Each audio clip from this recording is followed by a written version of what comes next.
Hey, hey, hey. Happy Wednesday. Come on in, pull up a chair.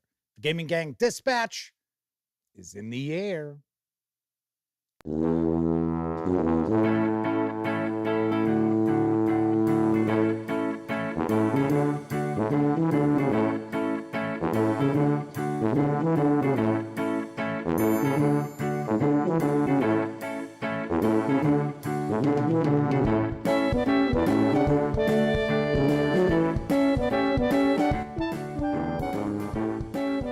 Howdy, gang, and welcome once again to the Duct Tape Studios.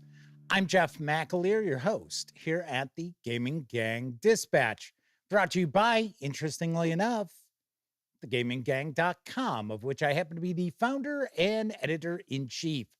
So welcome aboard, everyone. Tonight is Wednesday, June 18th, 2025. This is a live stream 1202. If you're not overly familiar with the show, let me point out, super casual around here. Just hang out talking about the latest in tabletop gaming news, and then I will normally take a peek at a game.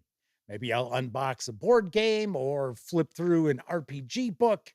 Every once in a while, I might tackle a topic related to our hobby, or sometimes we just hang out and talk and chat after the news. But tonight, we're actually going to dive on in and take a first look at Warhammer Fantasy Roleplay, Dwarf Player's Guide from Cubicle 7 Games. And I'm hearing good things about this. I'm hearing that there's a lot of good material in here for those of you who enjoy playing dwarves in the old world. So we are going to dive on in. We are going to take a peek in just a little bit. Do want to mention, if you are tuning in specifically for that first look, it's probably going to be about 35, maybe 40 minutes before we get to that. So if you're watching live, just kick back, relax, put your feet up. We'll get to it.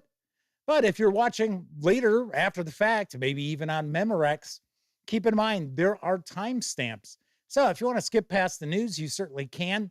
Those timestamps are located in the show notes, as well as in the timeline of the video, depending on the device you might happen to be watching this on. Of course, when you're not watching videos on the Gaming Gang channel, be sure to visit thegaminggang.com for all latest in tabletop gaming news, reviews, and a whole lot more you are not going to find here on YouTube. Come on, you know the drill. Get your geek on at thegaminggang.com. And of course, be sure to hang with the gang over on Discord. If you pop on down into those show notes, you will find an invite link to our Discord server. And then, of course, because this is a live stream, there is chat available. You have to be a subscriber to the channel for at least 10 minutes before you can take part in chat. It's basically how I keep the more unusual commenters at bay. But if you want to say howdy, maybe get a question, a comment, by all means, fire away. I will do my very best to respond. First out the gate tonight, we've got Semper Buffo, along with Sean O'Donnell, Agile Monk, Wallona's Cave, Tessie Trekkie, Captain Finity, Time Police, not timey-wimey liney. Why did I say liney? Limey. Little change there, a little tweak there. Keith McGrath is also popping on in. So is Spelling Mistake. And let's see, W Forge. So got a good chat rocking and rolling. I will take a guess that the lovely and talented Miss Sarah D might be hanging with the gang tonight. She is one of our chat moderators. She might be the only chat moderator on the case tonight. If I remember correctly, I think our good friend of the show, the Madman, also a chat moderator, is on vacation this week, if I remember correctly. And yes, Sarah D is chiming on in. So Captain Finity says they've traveled back in time. They've already seen this episode, but they traveled back in time so they could comment. Keith McGrath says they're here for the intermission. Yes, it'll be a brief intermission.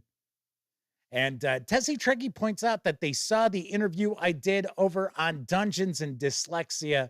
Very nice, very nice. Well, thanks for watching. Very cool. I think It's turning out to be one of the most watched interviews on that channel. I think, I don't know.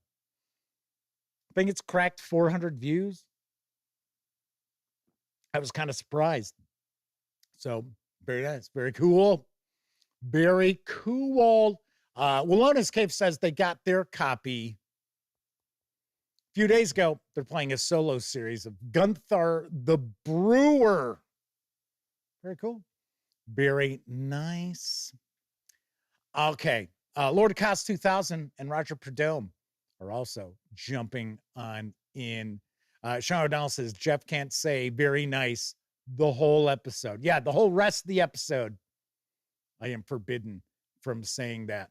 So let's jump on into the news, because currently up on Kickstarter for Star and Flame Games and Exalted Funeral is Land of Eam Dungeoneer Adventures, as well as the Underlands campaign setting expansion, which is for Land of Eam.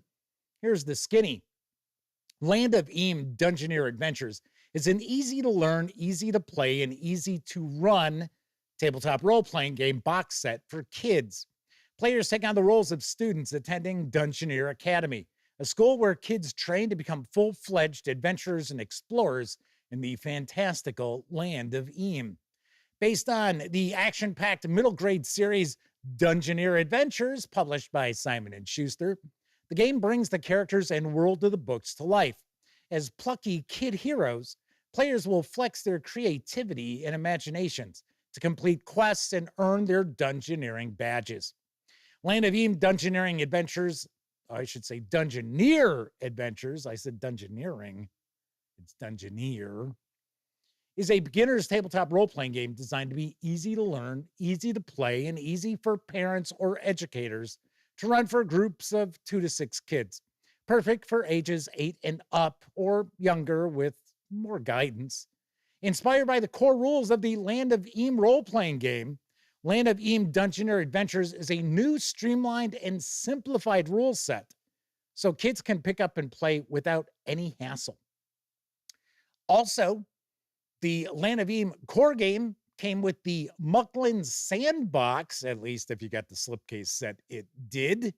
And now these folks are excited beyond comprehension to continue building out the many realms of Eam, starting with the Underlands Sandbox campaign setting. The Underlands Sandbox campaign setting is an expansion sandbox for, you guessed it, Land of Eam. And it takes place entirely underground in a fantastical subterranean realm. A companion to the Muckland Sandbox, the Underlands details 4 new regions, each with distinct environments and biomes. Just like the Mucklands, this one is jam-packed with locations, NPCs, rumors, and quests. But this time, there are loads more dungeons. The Underlands Sandbox is almost entirely system neutral, too. So game masters can use it as adventure content for the Dungeoneer Adventures beginners game, obviously for Land of Eam, or simply as inspiration for any role-playing game. Now, there is a short Kickstarter video. It's a little less than 2 minutes. Let's give that a peek. I'm James Parks. And I'm Ben Costa. We're the creators of the Land of Eam role-playing game Rickety Stitch and the Gelatinous Goo. and Dungeoneer Adventures. Together, we've spent practically our entire lives playing games, crafting stories, and building worlds. But now, as lifelong friends, storytellers, and most importantly, new dads, we wanted to create something special. A tabletop role-playing game that's easy, exciting, and fun to play with younger kids. That's why we created the Dungeoneer Adventures Beginner's Role-Playing Game. In Dungeoneer Adventures, players step into the roles of students at Dungeoneer Academy, a school for young adventurers in the fantastical realm of the Underlands. We've streamlined the rules of Land of Eam so kids, parents, and educators alike can jump right in and start adventuring together without hassle. No complicated mechanics, no number crunching, just fun, fast-paced storytelling full of quirky characters, fun adventures, and rules that encourage creativity. But that's not all this campaign is about. For those ready to venture beyond Dungeoneer Academy, we're expanding the Land of Eam with an all-new setting book, the Underlands Sandbox Campaign Setting. Like the Muckland sandbox, the Underlands is packed with locations, NPCs, rumors, and quests. Enough material for years of gameplay. It's not only perfect for the core Land of Eam game, but it pairs easily with the Dungeoneer Adventures of Beginner's RPG because it's all set in the same realm. So whether you're a new player just starting out or a veteran looking for something fresh, it's time to go on an adventure, become a hero, and dream big. We'd love your help to bring the Underlands expansion and the Dungeoneer Adventures Beginner's Role-Playing Game to life. So pledge today, and let's make something magical for the whole family.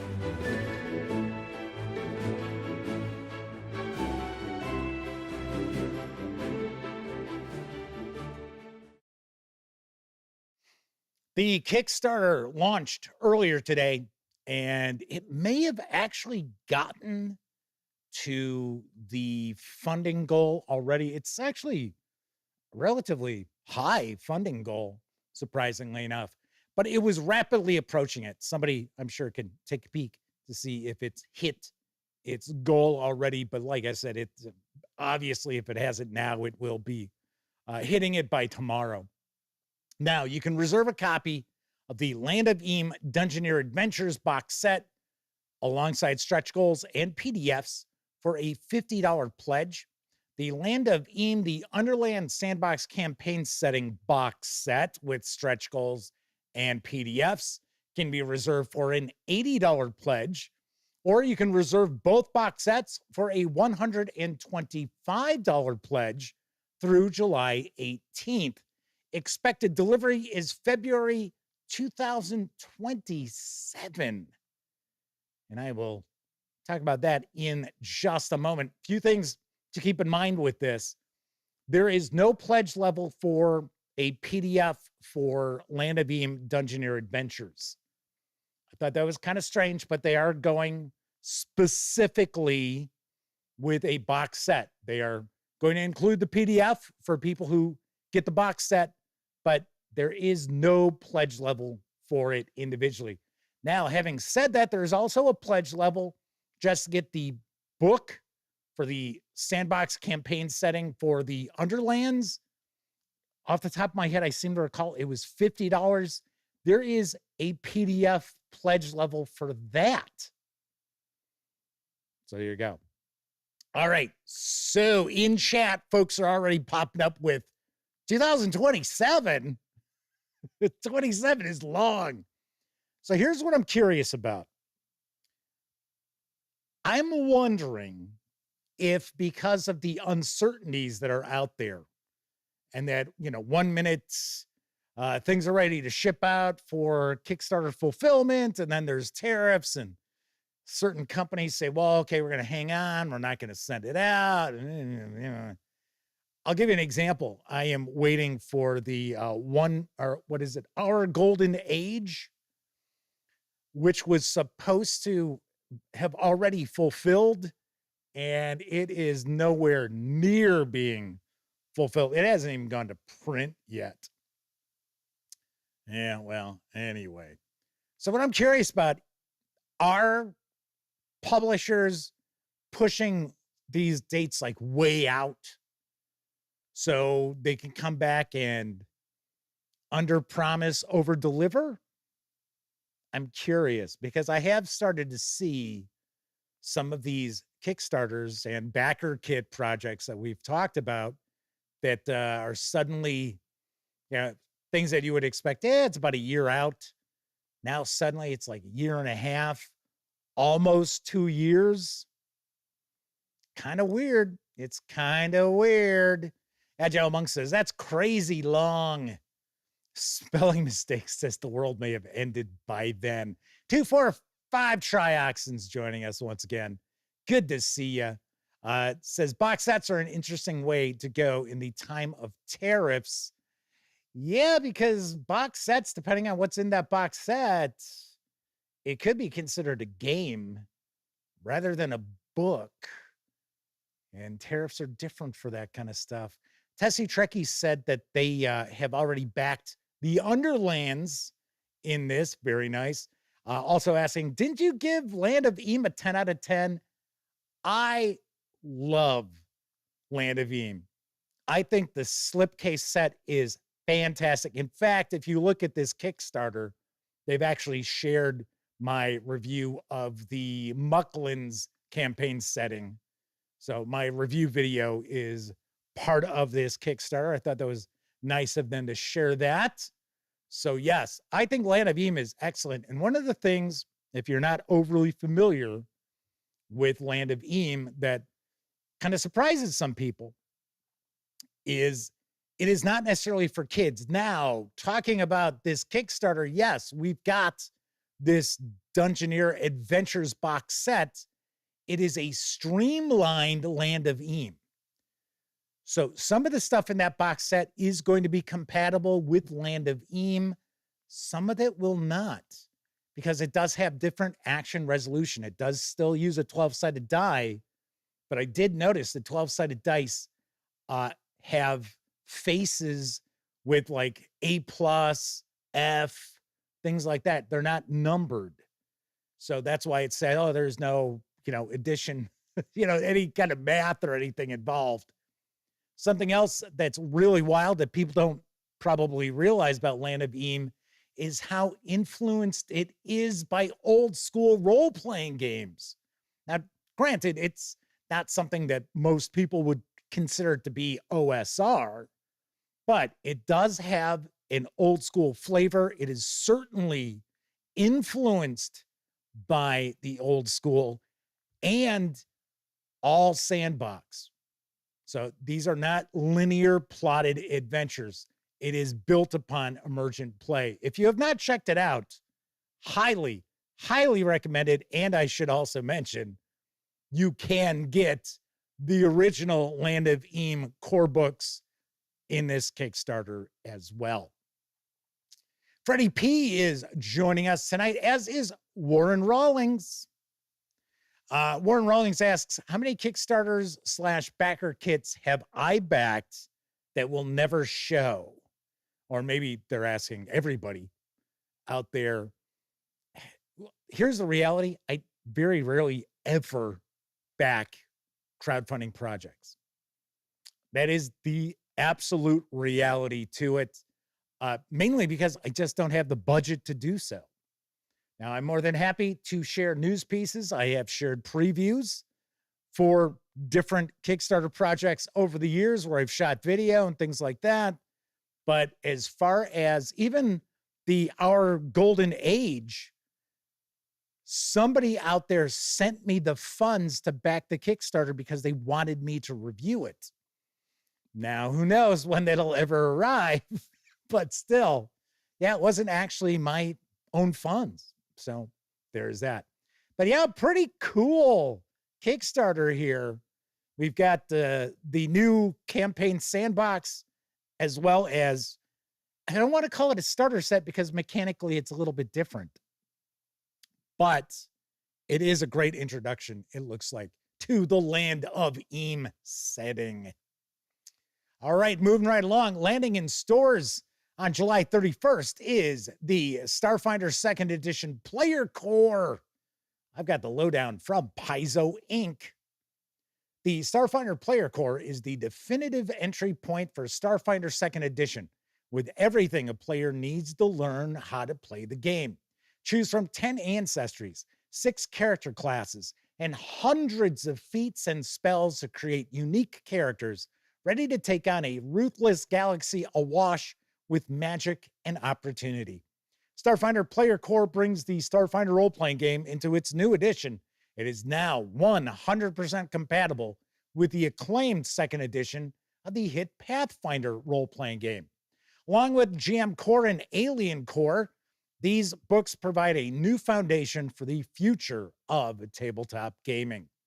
The Starfinder Player Core includes complete character creation rules, walking you through building a character by selecting your ancestry, background, and class, with a focus on the Envoy, Mystic, Operative, Solarian, Soldier, and Witch Warper classes.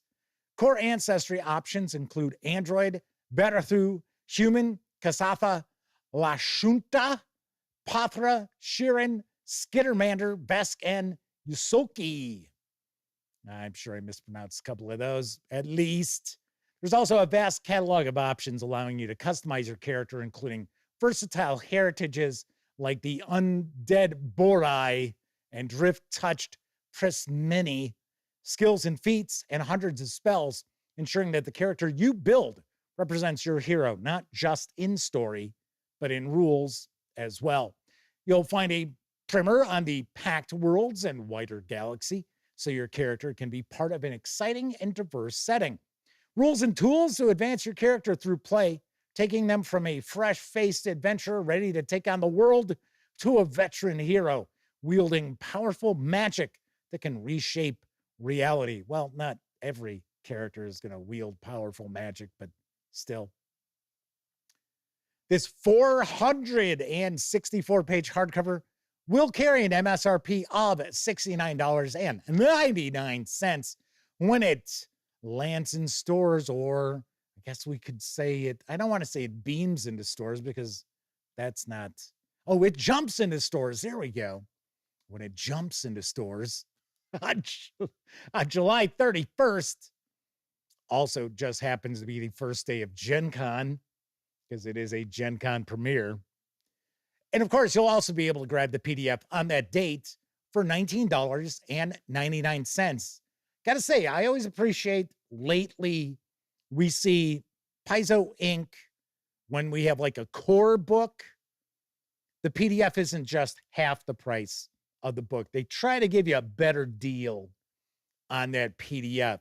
So rather than a $35 PDF, it's $19.99. Pretty sweet. I'm looking forward to this. And excuse me, if you've been following the Gaming Gang, you know that I shall be covering Starfinder when it first hits. So I will be sharing the reviews for the core book. I will be sharing the review for the hardcover adventure that's also arriving in July, as opposed to Sammy normally handles many of our Paizo Inc. reviews. So Captain Infinity Time Police says, I only just learned that primer is correctly pronounced primer. Recognize. Yes, I'll be the first to point out that, yeah, I used to call it a primer. In fact, it was during an interview for some strange reason. I think it was with Stephen for Roll for Combat. And they asked, how do I pronounce it? Do I pronounce it primer? Oh, no, it was, gosh, now I can't remember the gentleman's name. He actually did the music that we first used for the live stream for quite a while. And he mainly covered war games, but he had me as a guest on one of his streams. And he asked, he said, how do you pronounce it, Jeff? Is it primer or primer? And I said, I'm like, everybody tells me it's primer, so I now pronounce it primer. Agile Monk says jumps into stores. Are they using parachutes? No, but they make jumps between planetary systems. Duh! There you go. Agile Monk's trying to school me on science fiction. Ha! Not gonna happen. Not gonna happen. I'm just joking. Sharon says, I'm happy to get both my fantasy fix and science fiction cravings satisfied with basically the same rule set. When I did my review for the Traveler Core Rulebook Update 2022, and I had mentioned there aren't a lot of alien races for player characters, and I said, well, that's kind of a Traveler thing. There aren't tons of them. And somebody commented and said, well, you know, there's supplements. Each supplement actually has 4 species that you can play as for player characters. So I think it's like 16. But the thing is, whenever I think of a science fiction role-playing game and the various different species you could take the role of, I always think of Starfinder because it's a ton. It's like, oh my gosh, there's so many. So you can certainly create the sort of character you really, really want to have, you know, at your game table. So Warren Rollins says, I have a question on Starfinder. So did they make a completely different version of spells? I thought these were supposed to be close to the same system. Never played, don't know. Okay. First edition Starfinder is its own thing. It is not compatible with second edition Pathfinder. The spells, there is some redundancy as far as I remember. Now, as far as this new edition, I'm not sure. I can't tell you.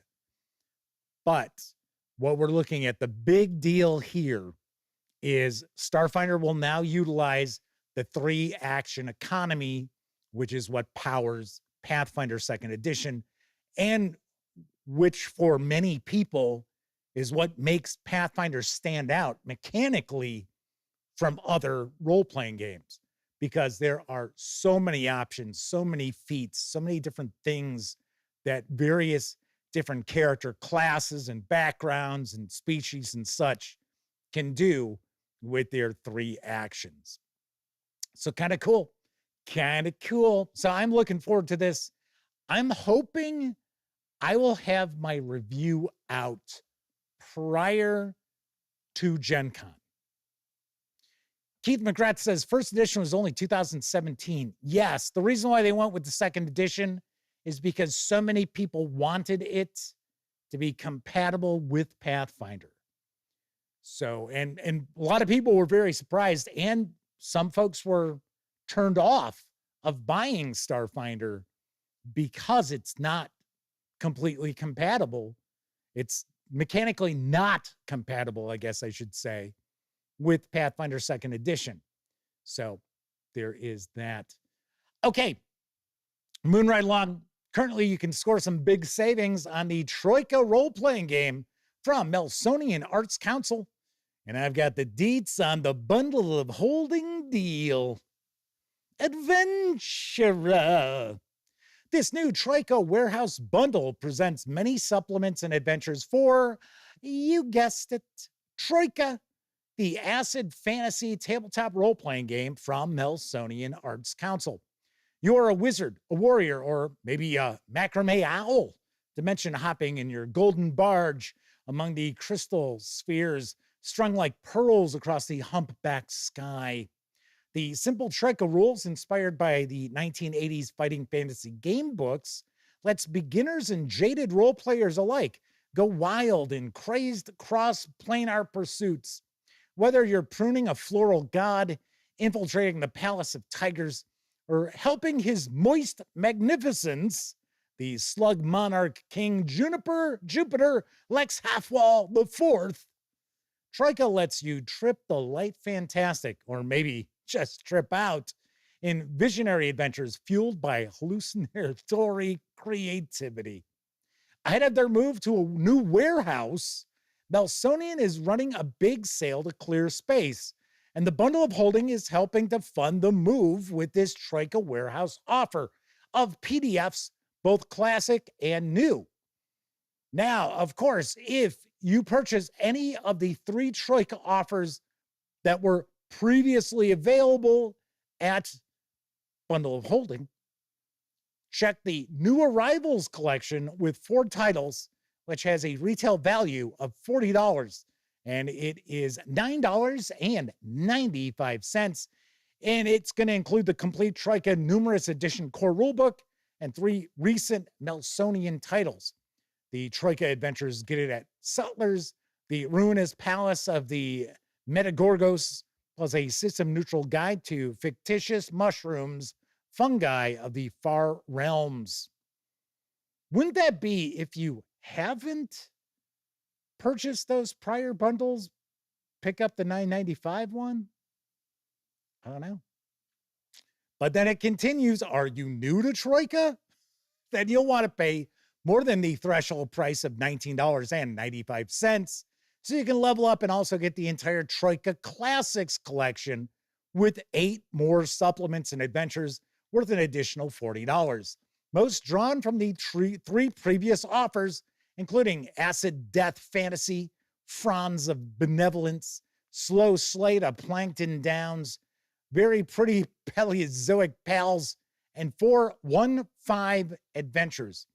Eye of the Eons, The Hand of God, Season of the Snail, and Walgravak's Warehouse. These savings will run through July 8th. I've never taken a look at Troika. I share news pieces about, adventures and supplements and things like that come out, but I've never actually taken a peek at it. I think it's pretty rules light.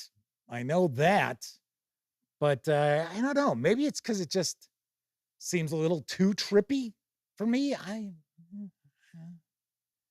I don't know, but it's done well. And Melsonian Arts Council, a very well-regarded publishers, could be kind of cool. So if you have never checked it out, you can grab the most recent edition plus 3 adventures for less than $10. Not a bad deal. Moving right along, let's talk about another Kickstarter, because a trio of new books for the Broncolonia Spaghetti Fantasy 5e setting are now up for crowdfunding for Acheron Games. Here's the scoop. Welcome back to Broncolonia, a land full of pitfalls and money-making opportunities, and the most incredible and roguish Italian role-playing game you've ever seen. Set in a mirrored version of medieval Italy, this unheroic, picaresque, and roguish world collects and mixes references from contemporary Italian fiction and over 100 works of Italian fantasy tradition, pop culture, and collective imagery. The 4 Emmy award-winning spaghetti fantasy setting for the 5th edition of the most famous role-playing game of all time is back with complete knave, everything, and they mean everything a true Broncolonia player needs: archetypes, feats, spells, and much more. Grand Theft Market, the equipment compendium of your dreams, as well as Saints of the Kingdom, all the answers to the questions you never asked about the kingdom's religion, in a brand new campaign set in Vatican City. But that's not all, folks. In this campaign, you'll also be able to recover the publications and extras of Broncolonia's previous crowdfunding campaigns. Now, there is a short Kickstarter video. It's not even a minute in length, but you'll get a better idea of what is being offered, and you get to check out some of the artwork too. So let's take a peek.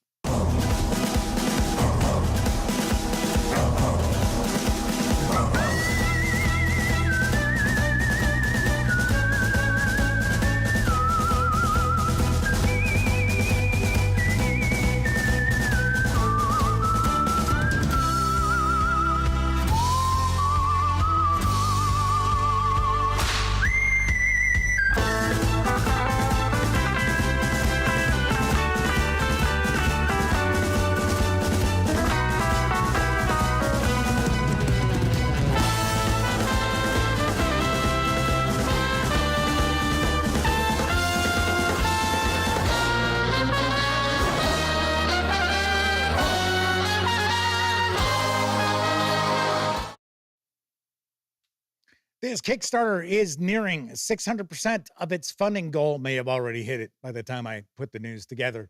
You can reserve a copy of these 3 new books in hardcover with PDFs for a pledge of approximately $135. If you want to just get the PDFs, you can do so for a pledge of approximately $45 through June 28th. Expected delivery is October of 2026. So yes, another Kickstarter that's got a pretty far out fulfillment date. Like I said, I kind of getting the feeling it's under promise, over deliver. We'll see. We shall see. If you are not overly familiar with Broncolonia, check out my reviews. I think this is a really fun setting. It is very, very interesting. You're playing knaves, so you're kind of roguish characters. You're not necessarily good guys. There is tons and tons of references to pop culture, not just Italian literature and movies either. Really, really enjoyed my time reviewing the Broncolonia books that I've had an opportunity to share reviews of. Something I want to mention, the way this Kickstarter is designed with its pledge levels is weird.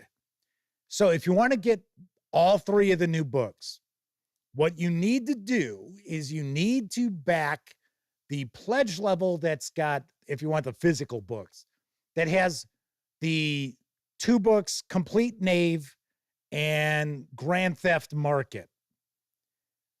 And then you make your pledge, and then as an add-on, you can add the hardcover of Saints of the Kingdom. I don't know why it's laid out like this, because if you want just the PDFs, there's a pledge level for it. I'm like, okay, hey. Agile Monk says Broccoloni reminds them of Terrence Hill and Bud Spencer.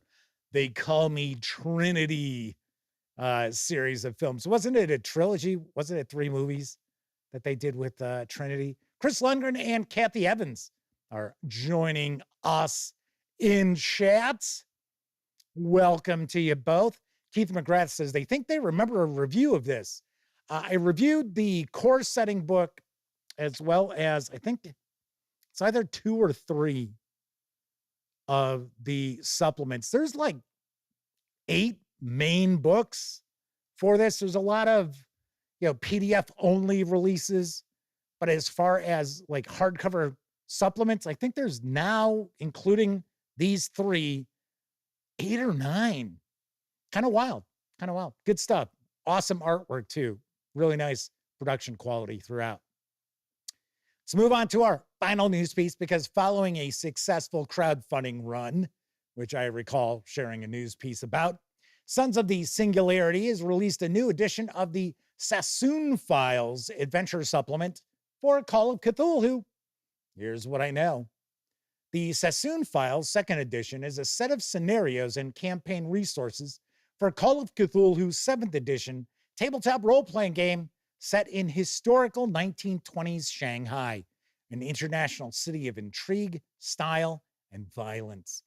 The Sassoon Files will include the history of Shanghai and some of the primary factions that competed for influence and power.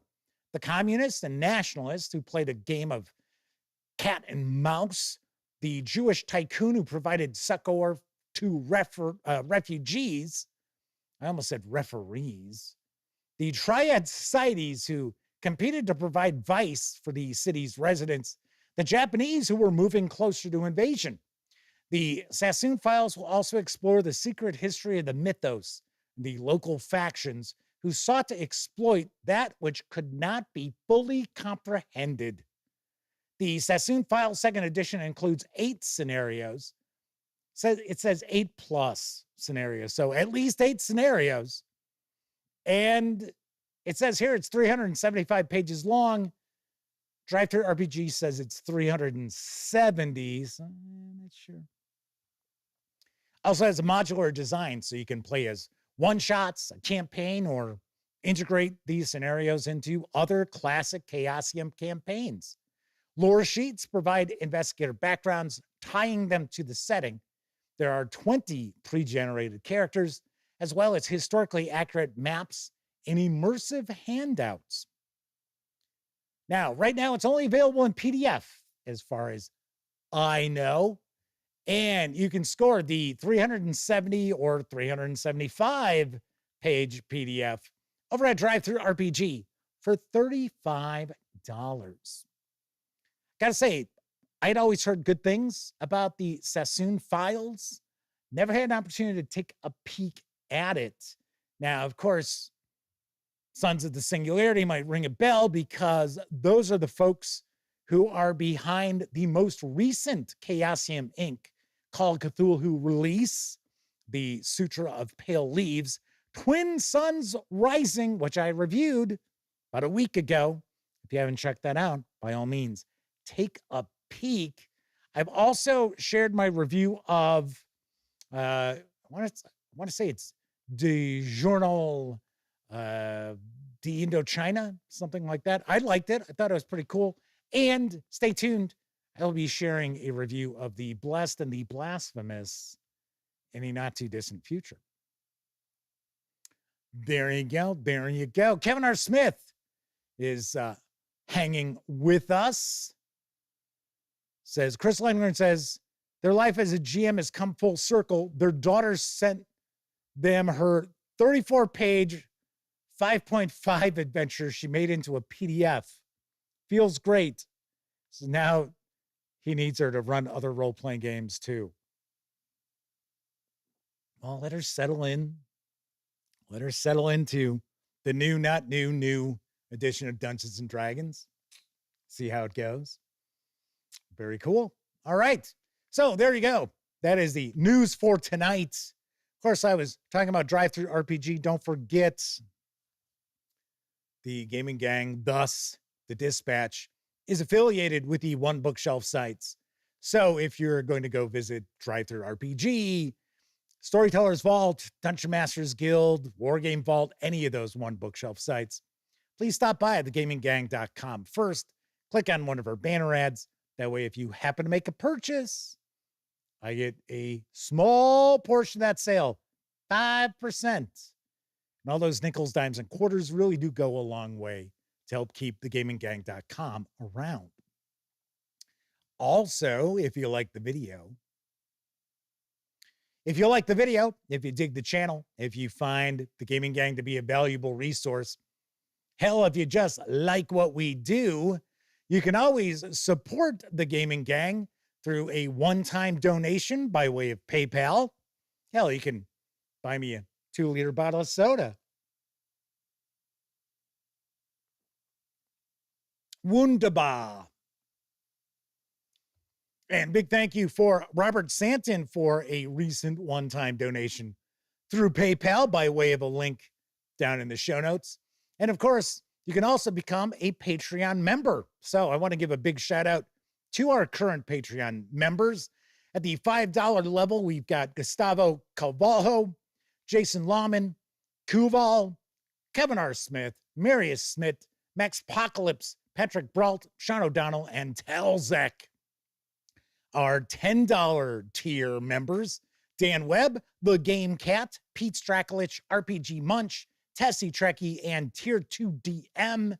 And then we've got a couple of folks at the $25 tier. Tip of the cap to Agile Monk and The Madman. Walonis Cave says, or you can do a super chat for $1.99.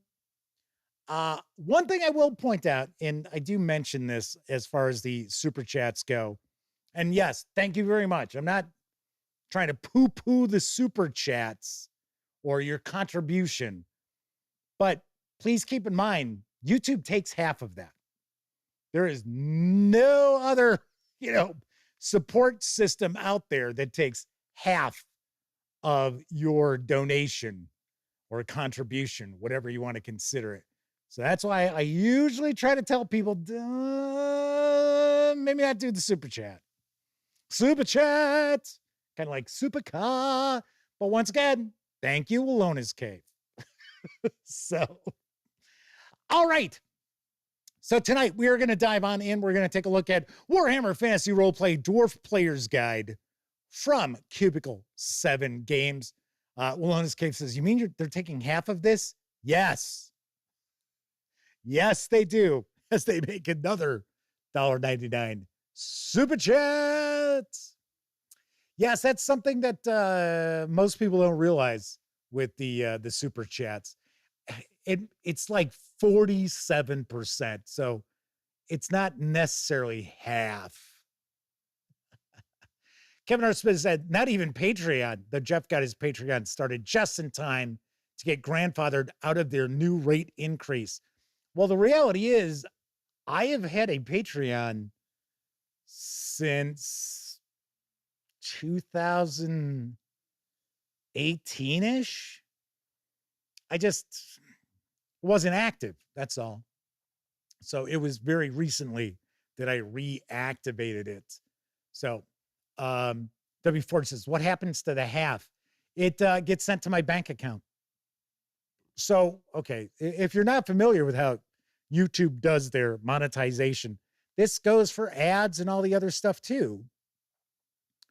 Once Now, there might be some grandfathered things here too that I'm not aware of. But once I earn $100, then the next month that's deposited in my bank account. So when I first started monetizing videos, it was usually every 3 months or so that I would get, $100 or more deposited into my bank account. Now it's monthly. It's always every month. So I always have more than $100, but yeah, that's how that works. As far as your monetization, and that counts for your ad revenues, memberships to the channel, which I do not do. I don't sell membership to the Gaming Gang channel. That's what the Patreon's for. And then, because once again, YouTube would take half of the membership, right? So it's like, okay. It's kind of like Patreon does 8% in a flat fee of, I think, 40 cents, something like that. But anyway, so yeah. Once again, I'm just transparent. I tell you what's going on. If you're kind of curious, I tell you how that works. So there you go. There you have it.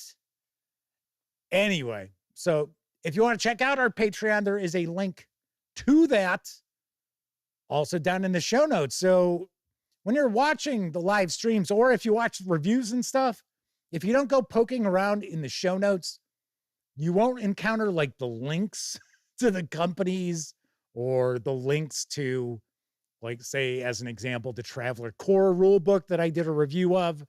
There's a link to Mongoose Publishing. There's a link to the PDF over at DriveThruRPG, and so on and so forth.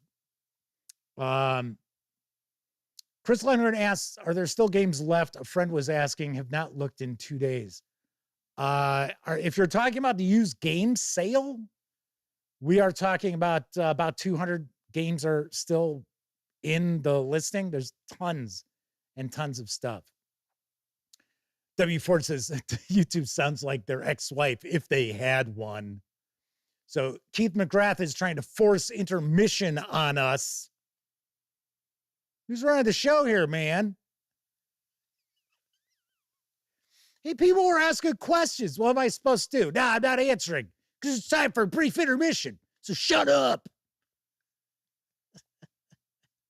Charnel says they needed to not be broke for the sale. Boo. Yeah, because there's a lot of stuff that's going to be going down to Gen Con. Lots of stuff going down there. So essentially, with this game sale, this is, well, okay. I'll be honest. I mean, I can't fit everything that, I can't fit 200 items into the SUV, but there's going to be a lot of this stuff going down to the Gen Con auction. So if there's something in the used game sale that you're like, oh yeah, hey, I like that, I want to get that, better grab it. Keith McGrath says, don't like money talk. Okay. Well, all right. Not really money talk.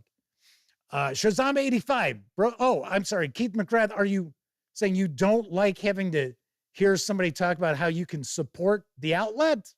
Is that what you're saying? Shazam 85 is with us. It said broke from Kickstarters and backer kits. So maybe bounce back in a month or two. Well, they'll be gone, Shazam 85. Sale runs until the end of the month. All right. So we're going to dive on in. We're going to take a look at the Dwarf Player's Guide for Warhammer Fantasy Roleplay in just a few moments. But first, it's time for a brief intermission. It's intermission time, folks. Time out for a delicious snack in our sparkling refreshment building. Every item a fresh, appetizing taste treat.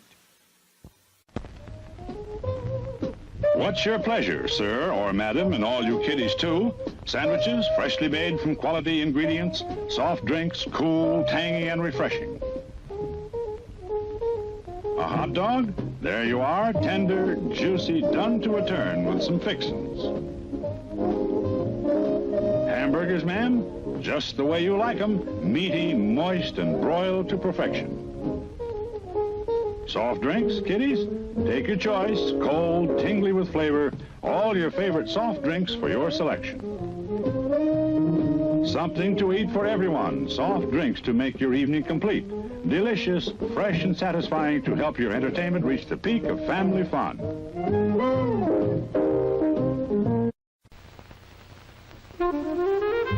Some women live for excitement, even danger. Hurry, the car is waiting. Their men use 007. There are plenty of safer aftershaves to wear. New 007 makes any man dangerous. Once he's used it, there's no turning back. Its subtle, masculine aroma turns the quietest evening into an adventure. You'll find yourselves going through the wildest things together and loving it. If you're the kind of woman who craves excitement, give your man 007.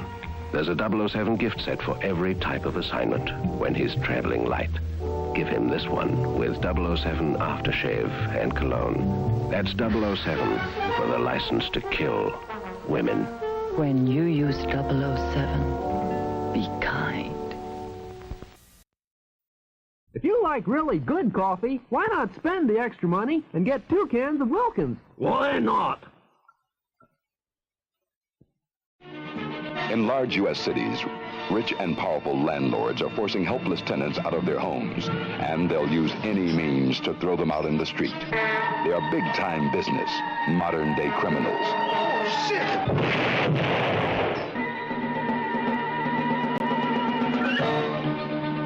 E. Bartley Alden, Wall Street blue blood, banker, financier, landlord.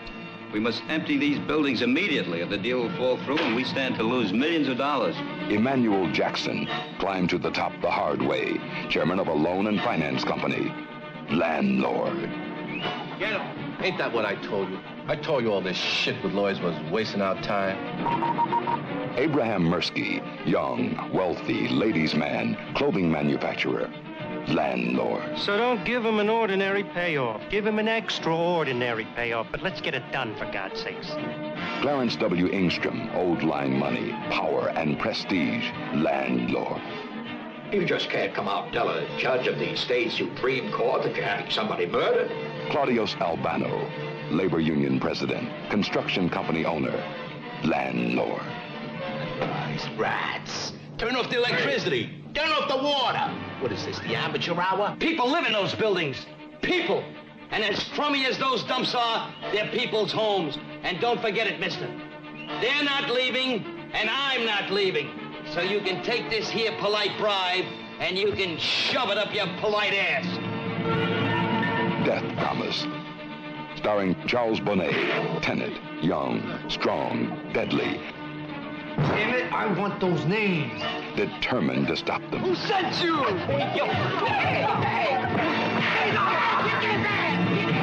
A man can take just so much before he is forced to fight. Get that son of a bitch. I want him dead now.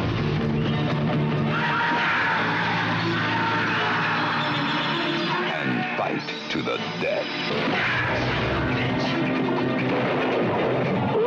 Death Promise, acclaimed by critics as a chilling and exciting motion picture in the tradition of Death Wish, a film of poor against the rich.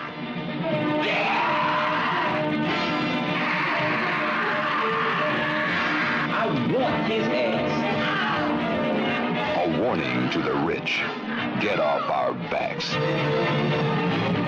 Filthy rich landlords have been getting away long enough. It's time they pay for it.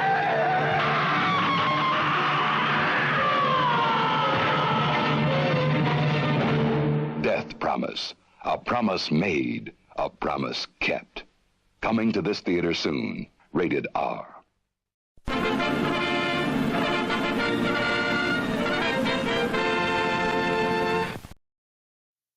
Death Promise.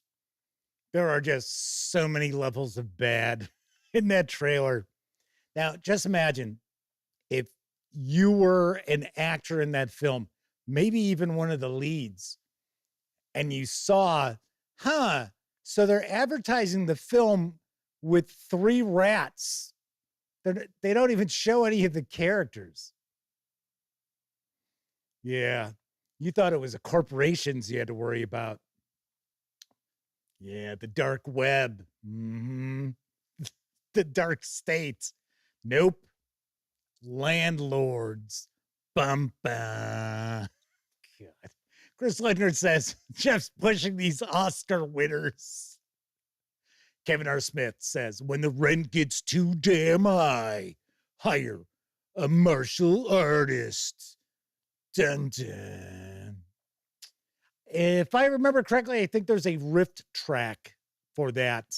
If you know what rift tracks are, if you're a fan of MST3K, similar concept, some of the folks who were involved with that, what they would do is they would actually record the riffing and then you like kind of set it up with the movie. So kind of cool. Kind of cool. Sean Dahl says they're deeply concerned about the dork state. All right, so tonight we're going to dive on in. We're going to take a first look at the Warhammer Fantasy Roleplay Dwarf Player's Guide from my friends over at Cubicle 7 Games. This 144-page hardcover with PDF is arriving now. I think it's in most stores. It carries an MSRP of $39.99. It includes that PDF if you order from Cubicle 7 Games. If you want to just grab the PDF alone, you can do so over at DriveThruRPG for $19.99. Having said all that, let's swing on over to the other camera because here I've got the Dwarf Player's Guide. A couple of things to mention before we jump on in. First of all, my friends over at Cubicle 7 Games were kind enough to provide me with this review copy, but neither I nor anyone else affiliated with the gaming gang has received any other sort of compensation for me to share this coverage with you. It's important you know that. And we're not going to look at each and every page of the book, but I do want to give you a good feel for what you're going to find inside. Deep within their mountain holds, the dwarfs stand defiant, as unyielding as the cold stone beneath their boots. Explore the rich history of the dwarfs' mountain strongholds and their time-honored traditions in this comprehensive guide for players who want to delve deep into the heart of Karaz Encore. The Dwarf Player's Guide provides everything players need to truly become one of the Children of Grungni. Sorry, Grungni. Sorry for that mispronunciation. Packed with exciting new careers, weapons, vehicles, runic magic, and much more. Whether defending your ancestral halls against rampaging orcs and goblins, or seeking redemption through glorious vengeance, the Dwarf Player's Guide is essential for forging a legacy as unbreakable as Gromril itself. And it's going to tell us what's in here, but of course, we're going to take a peek ourselves. I do like this cover art. It's pretty cool. Pretty cool. First thing we're going to do, take a peek at the credits page. A lot of folks worked very hard to bring this to life. So let's give credit where credit is due.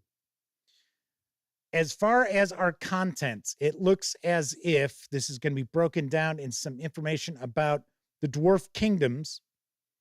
So here's what I'm kind of curious about. So with Warhammer Fantasy Roleplay, they are dwarfs, D-W-A-R-F-S. They're never referred to as dwarves. Just kind of curious about the difference between the two. And I see Stephen from Roll for Combat has swung on in. Says it's like I'm listening to a true dwarf who failed school. Hey, I got what? Okay, I pronounced the other names. Weisenheimer. Steven comes in here. Steven doesn't know jack shit about Warhammer Fantasy Roleplay, yet he's going to talk about my pronunciations. Uh-huh. Now I see how it goes. Little Britain's with us again tonight. Good to see you. Okay, so a little bit of background. Looks like about 15 pages.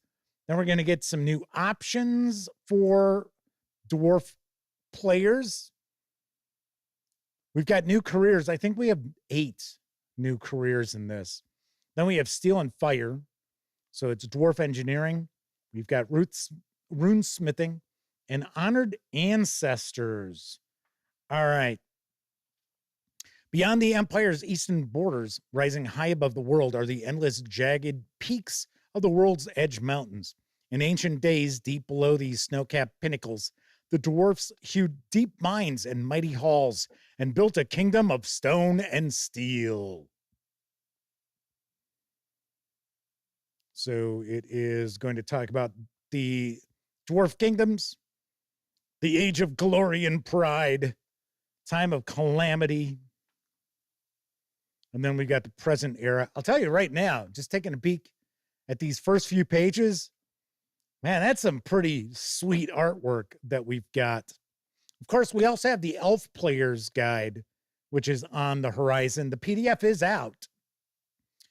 Kevin R. Smith said they found out recently they have no WIFRA PDFs, though they've got some Age of Sigmar Soulbound stuff through a bundle somewhere. See, now Kevin could have grabbed the Warhammer Fantasy Roleplay starter set in the 1200th episode last week. Yes. Sean Dahl says, dwarfs are functional so long as they can hold grudges. So Steven says they've got the starter set right there. Yes. And have you read it? Have you run it, Steven? I like Warhammer Fantasy Roleplay. Mechanically, it's fine. It's, mostly a percentile system. I know that success levels throw some people off. I don't think it's all that difficult. And I also love the fact that we've got some really, really lethal combat. So you don't have to sit there and involve yourself in an hour and a half long combat session. So Steven says they ran the original way back in the 90s. Yeah, I had the first edition. The first edition where all weapons did 1d6 damage. And then, of course, there were modifiers, but it was like everything did 1d6. Chris Lundgren says female dwarfs look sexy with their beards.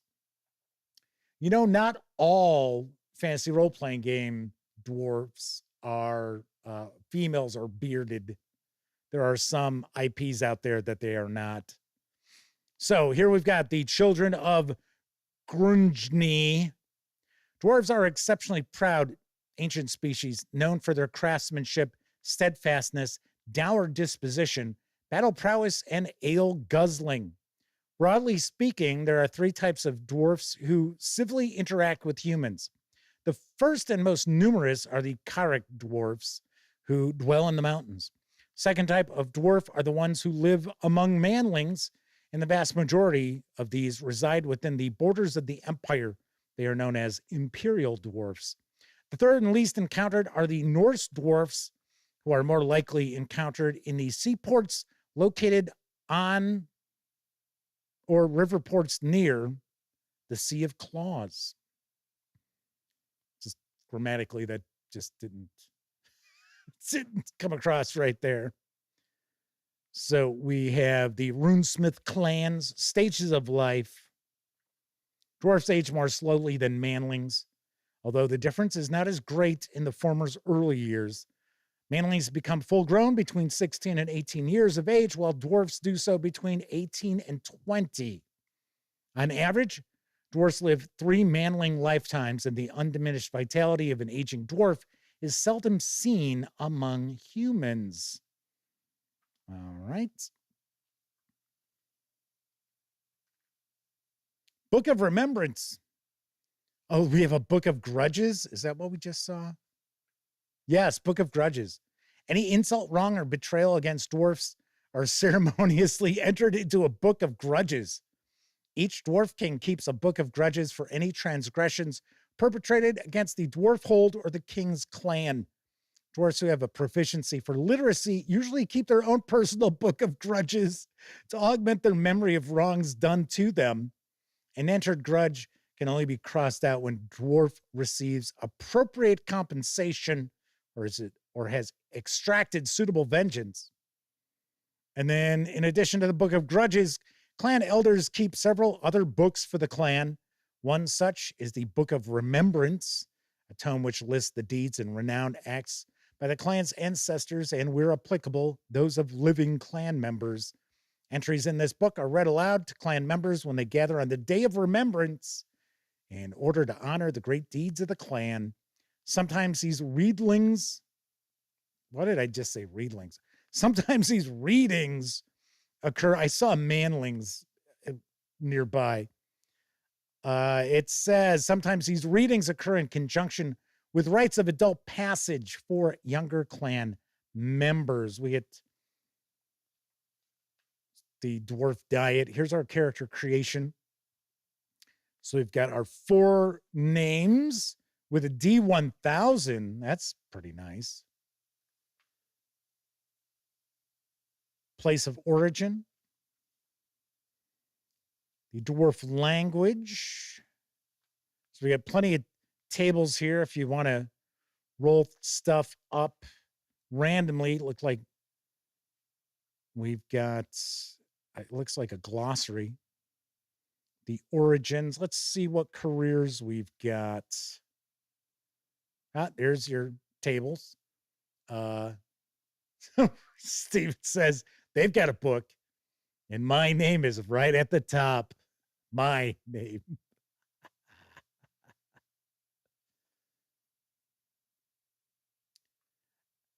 So, Agile Monk with a super chat says Wifrup is a tabletop role-playing game set in the grim and perilous Warhammer Fantasy universe, focusing on individual character adventures. It was first published in 1986.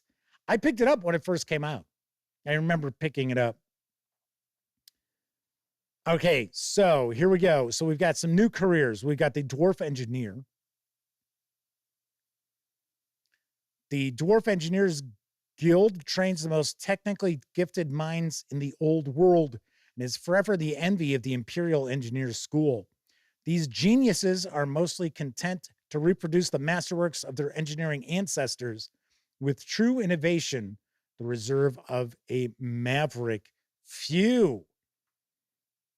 So it looks like we're getting 1 page devoted to not even a page. Because here, like, we've got Dwarf Lawyer, and then we've got Dwarf Artisan, Dwarf Miner, Dwarf Messenger, Dwarf Slayer. There you go. Becoming a Slayer is a means of atonement, not a career choice. Dwarfs who lost honor through such acts as oath-breaking, cowardice, fighting against traditional dwarf enemies, or betrayal of the clan can only find redemption through their heroic death against overwhelming odds. Slayers do not wear armor. Take the Slayer Oath.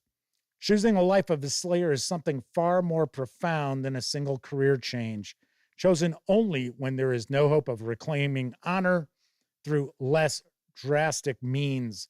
When you choose this endeavor, you spend the week severing your links to clan and kin, resolving all outstanding business, shedding your worldly possessions, and dedicating yourself to the path of redemption by way of glorious doom.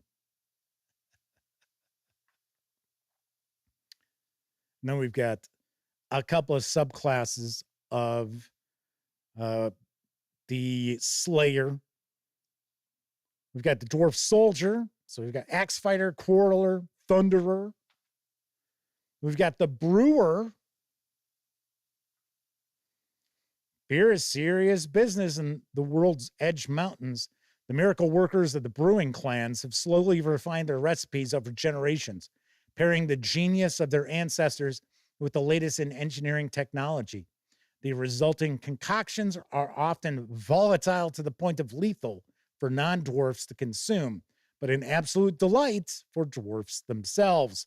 The most skilled brewers enjoy a rarefied position in dwarf society, with the most renowned, such as the legendary Josef Bugman, just as celebrated as war heroes and high kings. Got the Doom Priest. Most dwarfs do not celebrate war, accepting it as a grim necessity to keep their people safe. Yet they immortalize the heroics of their warrior ancestors who found glorious deaths in combat. These warrior cults are kept alive by the Doom Priests, bombastic warmongers rarely found far from the front line. Their stories are an inspiration to dwarfs seeking to emulate their ancestors' glorious deeds, slayers most especially. Chantal said, dwarfs are super fun to play in the Wifrep Total War games. I have Total War 3. I don't get a chance to play it as often as I did with 2. Chris Lundgren says they might get this for inspiration for their dwarfs in the Osric game. Warhammer Fantasy Roleplay seems to have some of the best dwarf lore.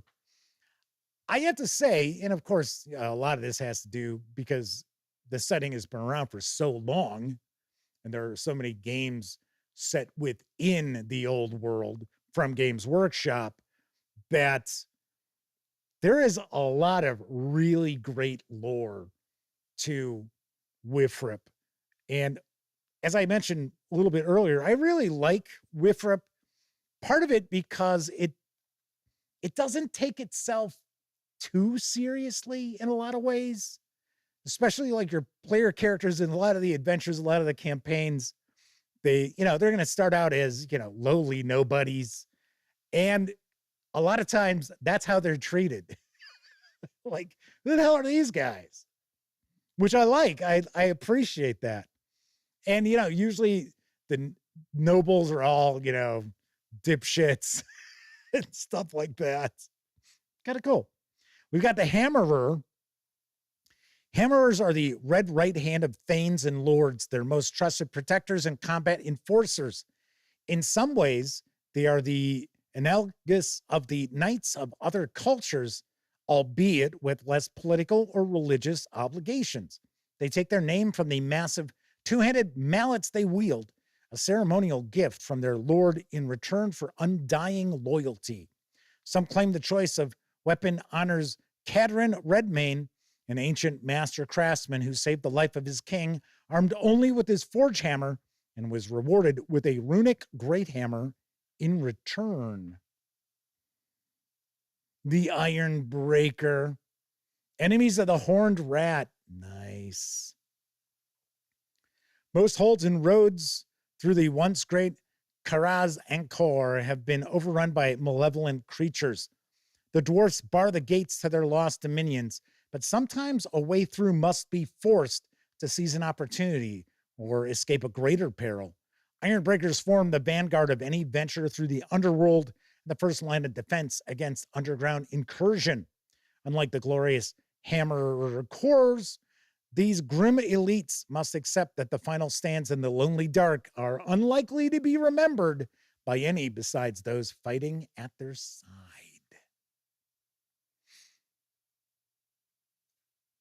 We've got the Carrick Ranger. Dwarf Rangers are trackers, explorers, saboteurs, and ambush hunters. They wander far from the borders of the Carricks, keeping a wary eye on approaching or fleeing enemies.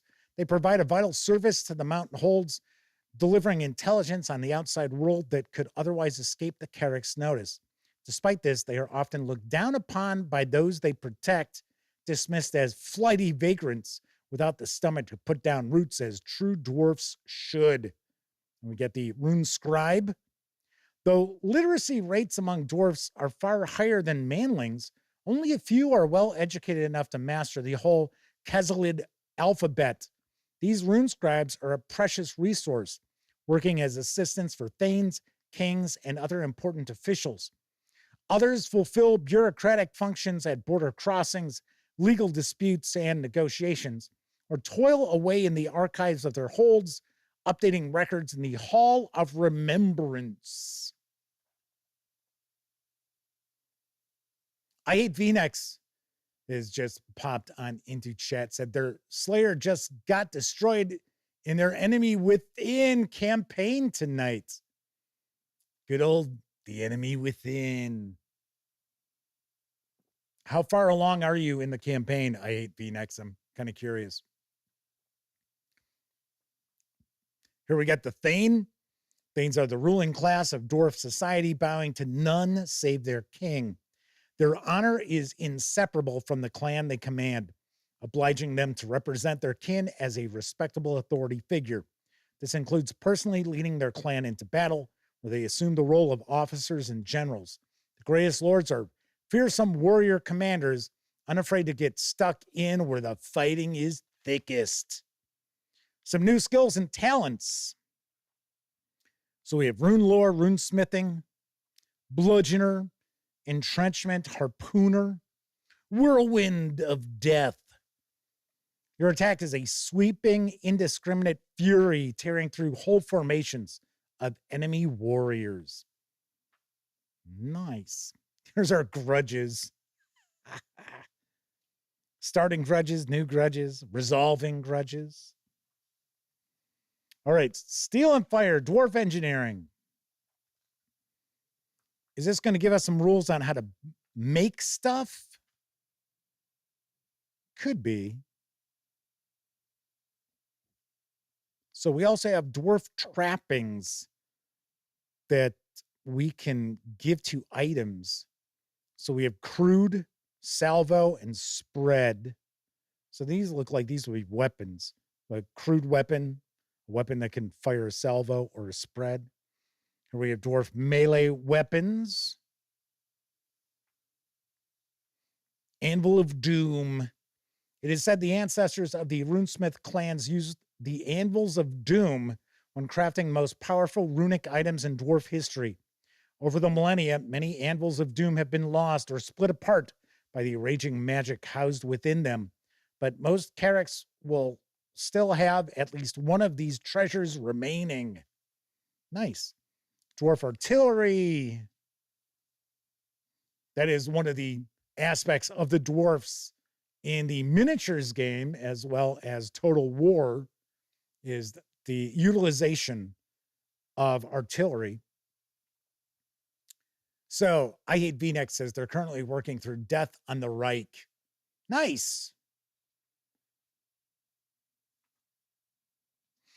Skycraft. All right, so we've got the gyrocopters, airships, watercraft, the Nautilus submersible, the Dreadnought, the Ironclad and the Monitor.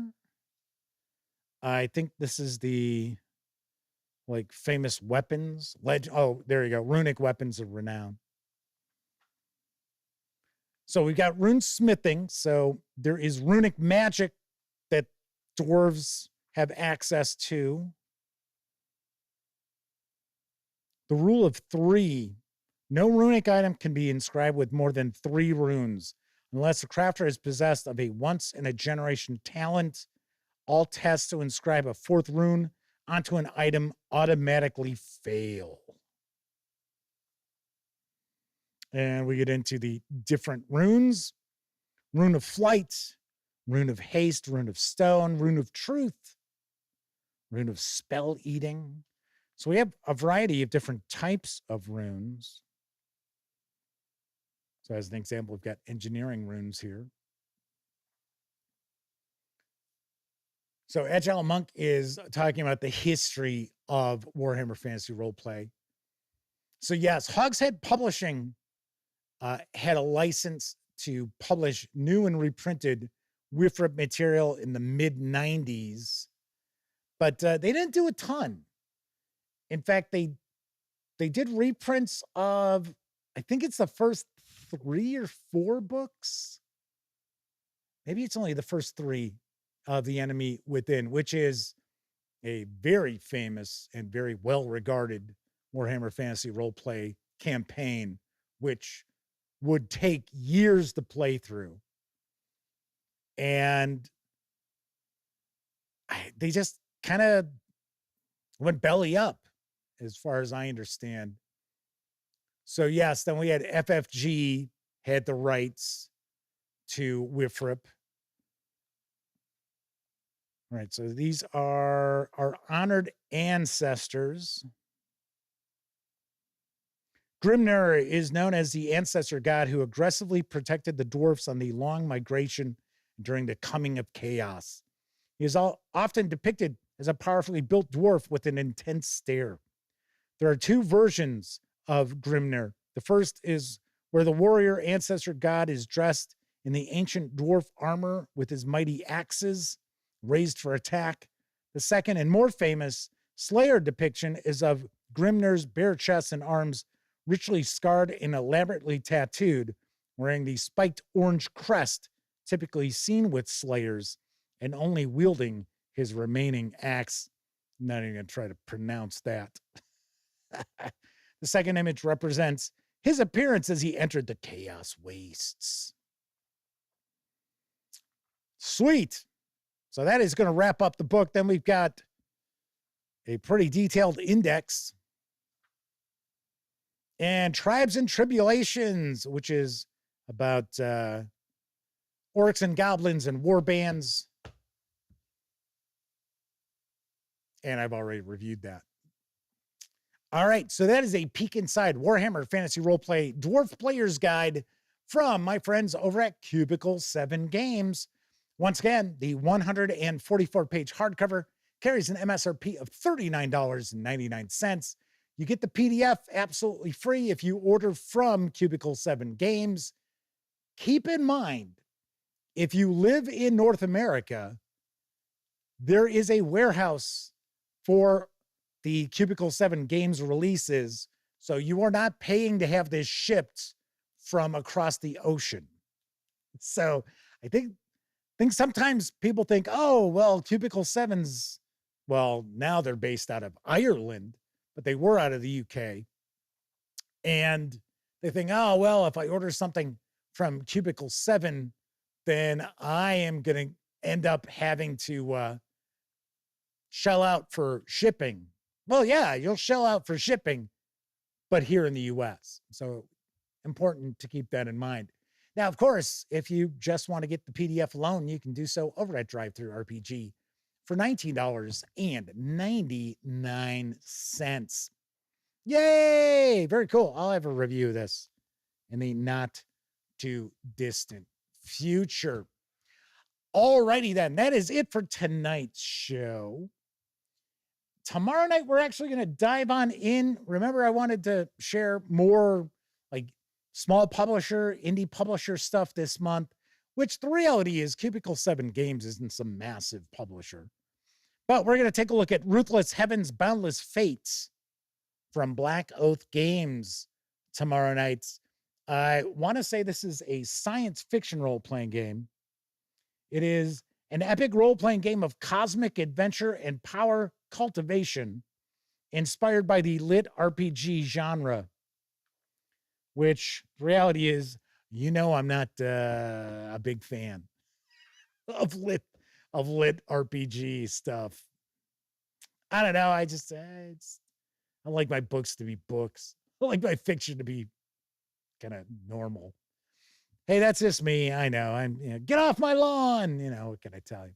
But we're going to take a peek at this on tomorrow's show. Very cool. Very cool. If you're watching live, thank you very much. If you watched live and took part in chat, bigger thank you, because not only are you keeping me company, you're also keeping each other company while I'm going through the news and unboxing games or flipping through books, so on and so forth. But of course, I know a lot of folks out there, they don't get an opportunity to watch live. They're watching after the fact, maybe even on Memorex. But regardless, however you watch any of the videos here on the channel, thank you very kindly for taking time out of your busy life to kick back and watch any of these vids featuring the gang, myself and the gang. So thank you, thank you, thank you. I am going to be back tomorrow. Once again, we're going to take a peek inside this from Black Oath Games. I don't think it's Black Oath Publishing, is it? Let's make sure. Hold on. Black Oath Entertainment.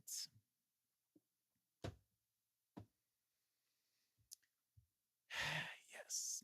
Screwed that up. But anyway, I will be back tomorrow. If you like this video, by all means, please give it a quick thumbs up. Subscribe to the Gaming Gang channel if you haven't already. And if you do subscribe, don't forget, ring that bell, because it'll not only let you know when I share videos such as this episode of The Dispatch, it'll also tell you when I share other vids, such as my upcoming review of Warhammer Fantasy Roleplay Death Steps Light Fingers, also from Cubicle 7 Games, which will be up this weekend. Very nice. All right, everybody, enjoy the rest of your morning, afternoon, evening, whatever time of day it is in your neck of the woods. Once again, I'm Jeff McAleer, and as always, I certainly hope all of you get to enjoy plenty of great gaming with your gang.